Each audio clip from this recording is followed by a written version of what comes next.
Merhaba arkadaşlar, kanalıma hoş geldiniz. Bugün sizlerle bu zincirli modeli yapacağız ve trabzan şeklinde görünüyor. Bunu zincirlerden hazırlayacağız. Orta kısımları aynı, sadece şu kenar kısımlarına dikkat etmemiz gerekiyor. Detaylı bir şekilde gösterdim. Buralara dikkat ettiğiniz zaman bu şekilde dümdüz bir örtüye sahip olabilirsiniz arkadaşlar.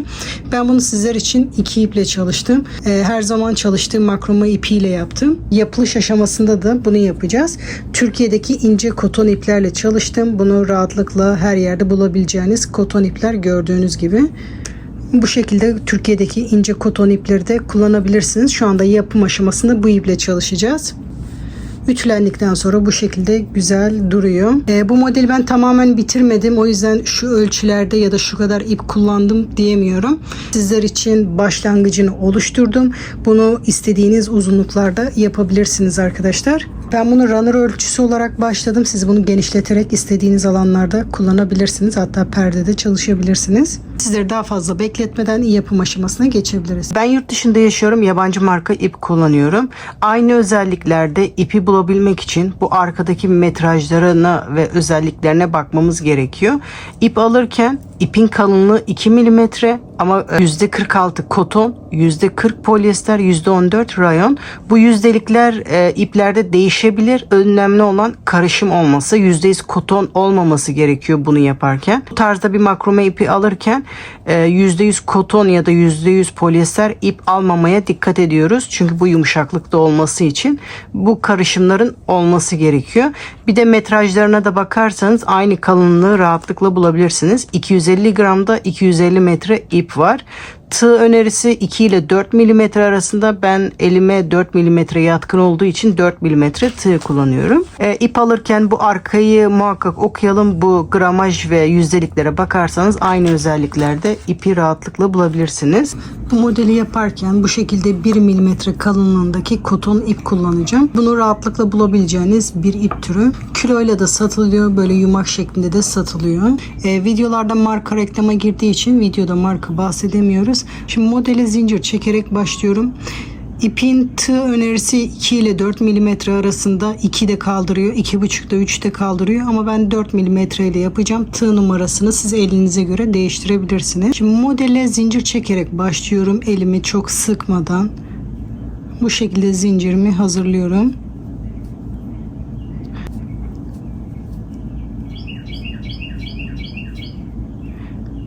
Zincirimizi çekerken arkadaşlar videoma destek olmak için bir beğen ve yorum yaparak destek olursanız sevinirim arkadaşlar. Toplamda 76 tane zincir hazırladım. Örneği oluşturmaya başlayabiliriz. Örneği büyütmek istiyorsanız şu anda yapacağımız halkalar için ekstra 4 zincir çekerek bunu büyütebilirsiniz. 4 çekerek modeli büyütebilirsiniz. Şimdi birinci zincire değil, ikinci zincire batarak bir sık iğne yapıyorum.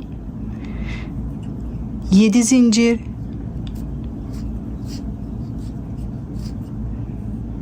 buradan 4. zincire batarak bir sık iğne, 7 zincir, 4. zincire batarak bir sık iğne. İlk sırayı bu şekilde tamamlıyoruz. 7 zincir, 4. zincirde bir sık iğne yaparak halkamızı oluşturuyoruz. İlk sırada bu şekilde halkalarımızı yapıyoruz. Bu sırada bu şekilde halkalar oluşturuyoruz. 7 zincir, 4. zincirde bir sık iğne. Bu modelde kenarlara daha çok detay gerektiği için orta kısımlarda çok zaman kaybetmek istemiyorum. Kenarlara daha çok zaman ayırmak istiyorum. Bu şekilde sıra sonuna kadar yapalım. Sıra sonuna kadar geldim. Toplamda 17 tane yaptım. 18.yi birlikte yapıyoruz. 7 zincir, burada 4. zincire batarak bir sık iğne yapıyorum. Bu sırayı bu şekilde bitiriyorum. Şimdi yeni sıraya başlıyoruz. 6 zincir. Bu örnekte kenarlara çok dikkat etmemiz gerekiyor. Bu kenarlara dikkat etmediğimiz takdirde örneğin gidişatı değişiyor arkadaşlar. O yüzden bu kenarlar çok önemli. 6 zincir çektikten sonra diğer yöne dönüyorum. Burada 4. zincirde bir sık iğne yapıyorum. Direkt zincirin içine batıyorum. Direkt boşluklarda da bu şekilde bir sık iğne de yapabilirsiniz. arada 3 zincir, sıradaki boşluğun 4. zincirine batıyorum ya da direkt boşlukta batabilirsiniz dediğim gibi. Bir sık iğne, 3 zincir, sıradaki halkanın 4. zincirinde bir sık iğne. Bu sırayı da bu şekilde tamamlıyoruz. Orta kısımlarda aynı işlemi tekrar ederek sıra sonuna kadar yapalım. Sıra sonuna kadar geldim. Sonuncu halkaya da batıyorum. Şimdi kenar kısmını yapıyorum. 2 zincir, tığıma 2 sefer doluyorum. Bu başlangıçta yaptığımız sık iğneye batarak üçlü trabzan yapıyorum. Şimdi yeni sıraya başlıyorum. 7 zincir, diğer yöne dönüyorum.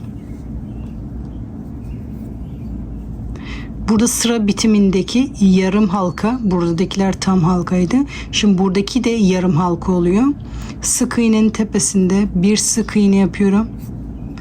Buradaki yaptığımız 4 zincir trabzan yerine 3 zincir buradaki halkanın yarı zinciri için çektik. Şimdi bu sırada yaptığımız halkalar diğer sırada yaptığımız 2 halka arasına denk geliyor. Gördüğünüz gibi diğer sıradaki halka buradaydı. Şimdi yeni sıradaki halka burada. Burada yaptığım orta kısımlarda hep şu 2 sırayı tekrar ediyoruz. Sadece bu kenar kısımları farklı. 7 zincir, sıradaki sık iğnenin tepesinde bir sık iğne. 7 zincir, sıradaki sık iğnenin tepesinde bir sık iğne. Aynı işlemi tekrar ederek sıra sonuna kadar bu sık iğnenin tepesine kadar örelim. Sıra sonuna kadar geldim. Sıra başında yarım halka yapmıştık. Sıra sonunda da o şekilde yapmam gerekiyor. 3 zincir, tığımı 2 sefer doluyorum. Buradan 3. buradan 4. zincire batarak üçlü trabzan yapıyorum. Sırasıyla doladıklarımı en son ikisini birlikte bir zincir çekerek diğer yöne dönüyorum. Bunun tepesinde bir sık iğne yapıyorum.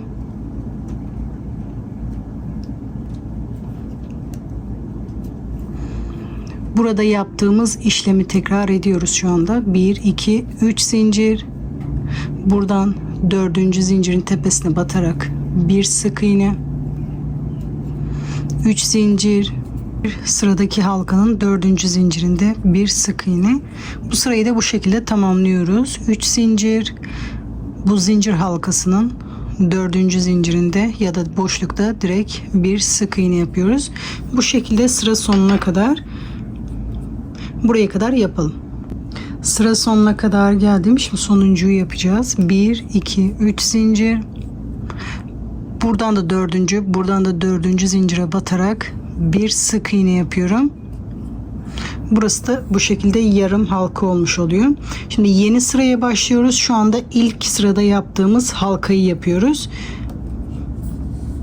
Bu sırayı yaparken hep şu 4 sırayı tekrar ederek yapıyoruz. Şimdi 4 sıra daha göstermek istiyorum. Ondan sonra rahatlıkla yapabilirsiniz. Şimdi diğer yöne dönüyorum. Bir zincir. Bu yaptığımız sık iğnenin tepesinde bir sık iğne yapıyorum. Şimdi ilk sırada yaptığım gibi 7 zincir. Sıradaki sık iğnenin tepesinde bir sık iğne. 7 zincir. Sıradaki sık iğnenin tepesinde bir sık iğne. Bu şekilde bütün sık iğnelerin tepesine batarak sıra sonuna kadar yapalım. Sıra sonuna kadar geldim. 7 zincir. Bu en başta yaptığım sık iğnenin tepesine batarak bir sık iğne yapıyorum. Şimdi buradaki işlemi yapıyoruz. 6 zincir. Diğer yöne dönüyorum. Bu yaptığımız halkanın 4. zincirine batarak bir sık iğne. Kenarı bu şekilde yaptıktan sonra artık orta kısmında buralardaki gibi devam ediyoruz. 3 zincir, sıradaki halkanın 4. zincirinde bir sık iğne. 3 zincir, sıradaki halkanın 4. zincirinde bir sık iğne. 3 zincir, sıradaki halkanın 3. zincirinde bir sık iğne. Bu şekilde sıra sonuna kadar yapıyoruz. Sıra sonuna kadar geldim. Sonuncu halkanın da 4. zincirine batarak bir sık iğne yapıyorum. Şimdi kenar işlemini yapıyorum. 2 zincir, tığıma 2 sefer doluyorum. Buradaki sık iğnenin tepesine batarak üçlü trabzanımı yapıyorum. Şimdi yeni sıraya başlıyoruz. Buradaki kısmı yaptık. Şimdi burada zincirli olan kısmı yapıyoruz. 4 zincir trabzan yerine yapıyoruz. 3 zincirde yarım halka için toplamda 7 zincir yapıyorum. Diğer yöne dönüyorum. İlk sık iğnenin tepesine batarak bu yarım halka oluyor. Şimdi tam halka yapmaya başlıyoruz. 7 zincir. İlk sık iğnenin tepesine batarak bir sık iğne yapıyorum. 7 zincir. Sıradaki sık iğnenin tepesine batarak bir sık iğne yapıyorum. Bu sırayı da bu şekilde sıra sonuna kadar tamamlayalım. 7 zincir, bir sık iğne, sıra sonuna kadar yapalım. Sıra sonuna kadar geldim. Şimdi burada yarım halkayı yapıyoruz. 3 zincir, tığıma 2 sefer doluyorum. Buradan 3. buradan 4. zincire batarak üçlü trabzanımı yapıyorum. Şimdi bir zincir çekiyorum, diğer yöne dönüyorum. İlk trabzanın tepesinde bir sık iğne, 3 zincir, sıradaki halkanın 4. zincirinde bir sık iğne, 3 zincir, sıradaki halkanın tepesinde 4. zincirde bir sık iğne. Bu sırayı da bu şekilde tamamlıyoruz. 3 zincir, 4. zincirde bir sık iğne yaparak bu sırayı da sıra sonuna kadar tamamlayalım. Sıra sonuna kadar geldim. Bunun da 4. zincirine batarak bir sık iğne yapıyorum. Bu sırayı burada bitiriyoruz. Gördüğünüz gibi hep şu 4 sırayı tekrar ederek bunu büyütüyoruz arkadaşlar. Şimdi tekrar ilk yaptığımız bu sıraya başlıyoruz. Bundan sonrasını hep şu 4 sırayı başlangıç kısımlarına, orta sıralarda da 2 sırayı tekrar ederek bunu büyütmek istediğiniz büyüklüğe kadar büyütebilirsiniz. Son sırayı yaparken bu sırada bitirelim arkadaşlar. Bu sırada bitirirsek başlangıçla bitiş tarafı aynı görünüyor. Bu şekilde yapmak istediğimiz uzunluğa kadar yapalım. Ben bunu bitirmeyeceğim. Ben sizlere örnek olsun diye bu şekilde bu taban kısmını başladım. Siz bunu dilediğiniz kadar büyütebilirsiniz. Ben de daha iyi görünmesi için birkaç sıra örüp geleceğim. Ondan sonra püskül yapılışına geçebiliriz arkadaşlar. Sizler için biraz daha ördüm. Püskül takılınca daha iyi görünsün diye. Püskül yapılışını bu ipte anlatacağım. Şimdi püskül yapılışına geçebiliriz. Şimdi püskül yaparken bu şekilde 2 adet ip hazırlıyorum. Püskülü bağlamak için. Püskülü 2 türlü yapabilirsiniz. Birincisi benim gibi elinizde sararak yapabilirsiniz. İkincisi de bir cisme sararak kart, karton, kumanda ne isterseniz istediğiniz bir cisme sararak da yapabilirsiniz. Yapacağınız cismin genişliği önemli. Ne kadar uzunlukta yapmak istiyorsanız. Püsküllerin boyu 10 santim olsun istiyorsanız 10 santim genişliğindeki bir cisme sararak yapabilirsiniz. Örnek şu şekilde bir kitap diyelim ya da bunun kalınlığında bir karton. Bu şekilde ona sararak da yapabilirsiniz. Ben şimdi elimde göstereceğim ama dediğim gibi bir cisme sararak da bu şekilde yapabilirsiniz. Şimdi ipimi alıyorum. Neye sarmak istiyorsanız onu alın. Ben elimde yapıyorum. Bu şekilde sararak püskülümüzü hazırlıyoruz. Bu sarma sayısı sizin isteğinize bağlı, yapacağınız kalınlığa göre değişir. Ne kadar çok sararsanız o kadar çok ip gider ama kalın oldukça da püskül daha güzel duruyor. 6, 7, 8, 9, 10, 15 sefer sardım. İpimi kesiyorum. Sonra ipimizin tekini alıyoruz. Bu şekilde sardığımız ipin arasından beri geçiriyoruz. Neye sardıysak ipi arasından beri geçiriyoruz. 2 ipi eşit bir şekilde tutuyoruz bu şekilde. 2 sıkı düğüm atıyoruz. Buraya tutuyorum ki açılmasın. Bu şekilde 2 sıkı düğüm atıyoruz. 1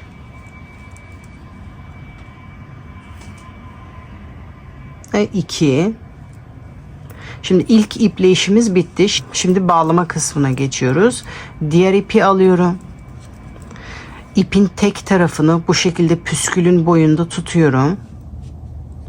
Sonra yukarıdan yaklaşık 1,5-2 santim genişliğinde bir mesafe bırakıyoruz. Bu mesafeyi bütün püsküllerde eşit olarak yapmamız gerekiyor ki bu kısımları aynı dursun. Yaklaşık 1,5-2 santim genişliğinde bir mesafe bırakıyorum. Bu ipimi de sıkıca burada tutuyorum. Şimdi sarmaya başlıyorum. Bir tur yaptım. 2 tur. Bu şekilde 3 tur sardım. Sonra ipin diğer ucunu alıyorum. Daha fazla sarma işlemi yapmak istiyorsanız bu kısımda sarabilirsiniz. Burada da 2 düğüm atıyorum.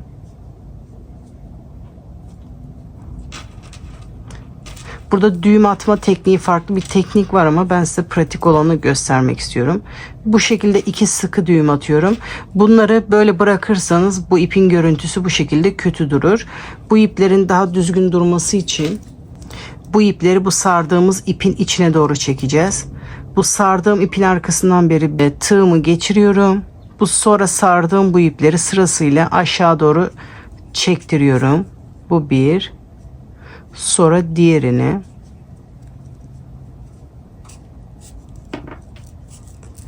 Sonra bu ipleri düğümü arkaya doğru getirmeye çalışıyorum. Parmağım yardımıyla düğümü arkaya getiriyorum.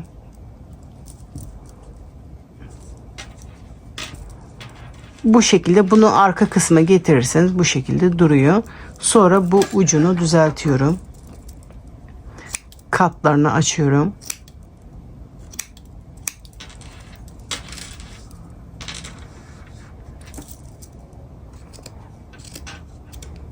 Bu şekilde püsküllerimiz hazır. Püskülleri bu şekilde sade olarak kullanabilirsiniz. Buralara boncuk da takabilirsiniz. Püskülleri daha kalın yapmak istiyorsanız sarma sayısını çoğaltmanız gerekiyor. Bakın bunu 15 defa sararak yapmıştım. Bunu 30 defa sararak yaptım. Püsküllerim hazır. Dilerseniz bu şekilde direkt takabilirsiniz. Dilerseniz ahşap boncuk da takabilirsiniz. Bu köşede ipimin tekini alıyorum. Bu köşeden geçiriyorum.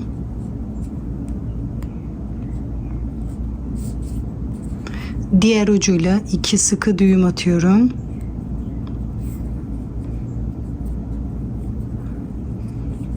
Sonra bu bağladığım ipi püskülün içine doğru çekiyorum.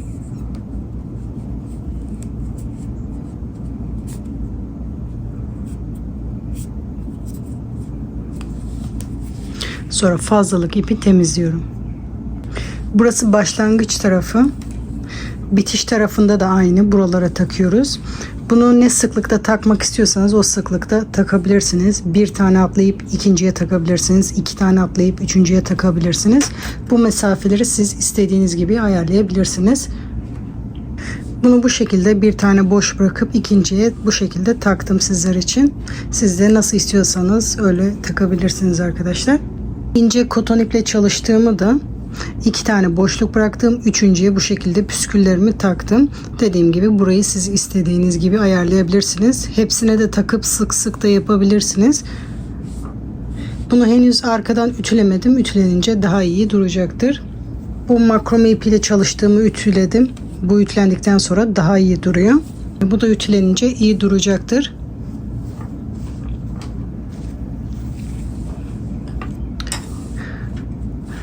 Ben başlangıç kısımlarına taktım. Tabi diğer taraflara da aynı şekilde takıyoruz. Şu anda ilk sıradaki gibi burası da aynı şekilde diğer tarafın püsküllerini de takalım.